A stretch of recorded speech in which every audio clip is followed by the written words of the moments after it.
We're in Tanay Rizal. We're having a camping at the River Ranch. Is this River Ranch? Yeah. So I'm with the bitches again. Say hi. Hi. Hello. Hi. So we arrived here at around 8 a.m. today. We left Cavite at 6 a.m. So we had a 2 hours ride. And we've already set up our camp. So we have 3 tents. Ako yung nasa dulo. I'm alone. And then nakapark yung sasakyan doon.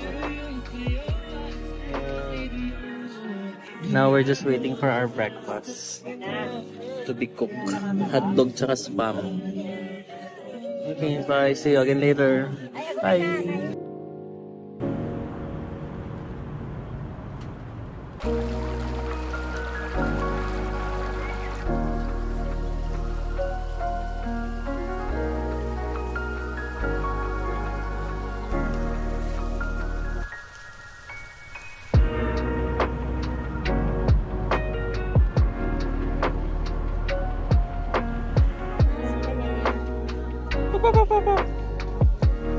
Kuya. Nice.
We are here in Lola Corazon.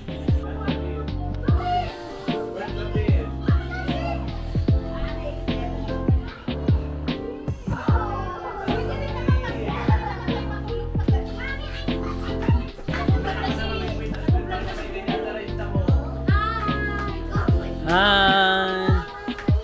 Hi, vlogger! Ay!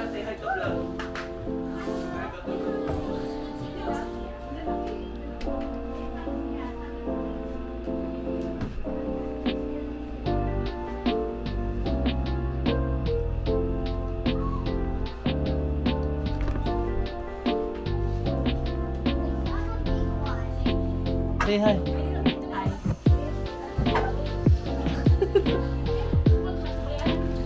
Let's play volleyball at 4 or 5 p.m. Excuse me. Can you get my leche plan inside the car, please? Nar.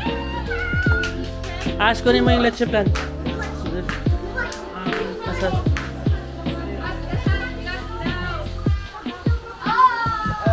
Sira na yung damit. Sira yung damit. Hi guys. So, pupunta ako. I'll vlog myself. Did you get one? No, let's go there oh. Sa may ano. Dun sa may upuan. And then let's stay there. Ayaw mo na? Mainit dyan dun oh. Dun tayo. Dun. Ang dami dyan kanina nakita ko. Hi. Where have you been? Hi. Hi vlog. Hi. Hi. So, mamimingwit po kami. Dun sa malayo. Dito. And yung pinag-i-stayan namin na rest house. Ayan.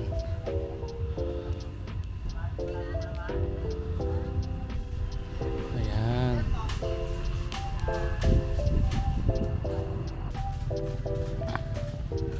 Hi Chuba. So did you get one already? No, you have one na.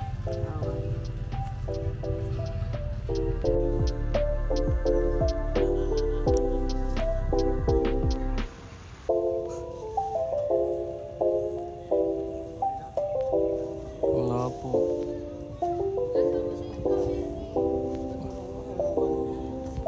Mas marami po doon?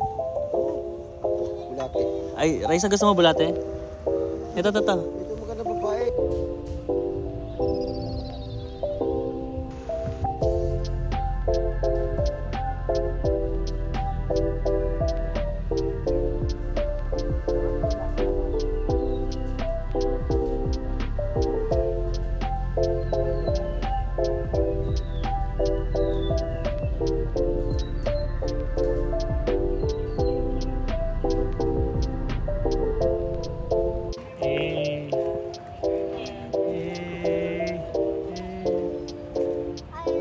So, get mo na. Next tayo later magpapaalam kami. Bye. Say bye, Chua. Bye. Okay, bye.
Every year, we have this kind of moments with the family.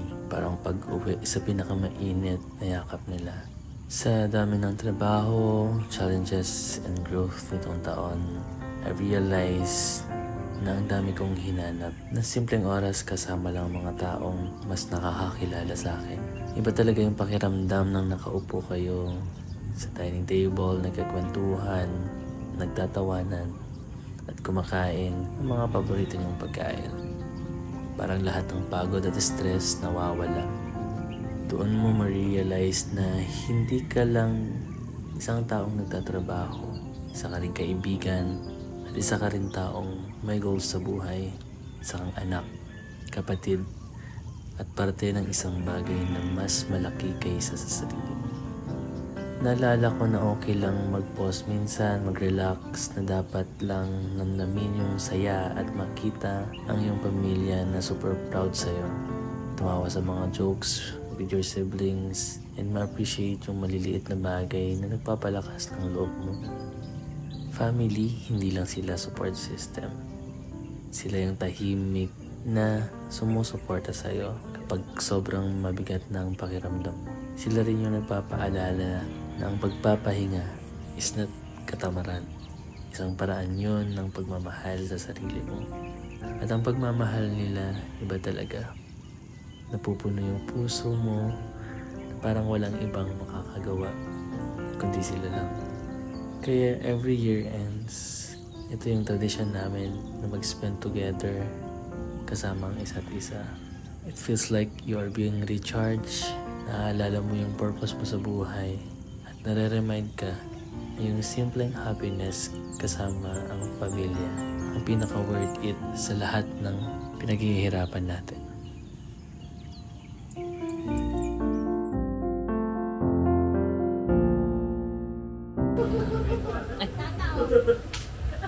Ay, mag-hi naman kayo doon. Next time sama ka. Next time sama ka. Sino? Manunod! Ayun, nasa likuran ng ano. Yung manunod, dahil wala pang manunod ng vlog mo? Kami lang din? Ilan yung ano, subscriber ko? Kayo lang. 30 plus. Plus classmate. Yeah,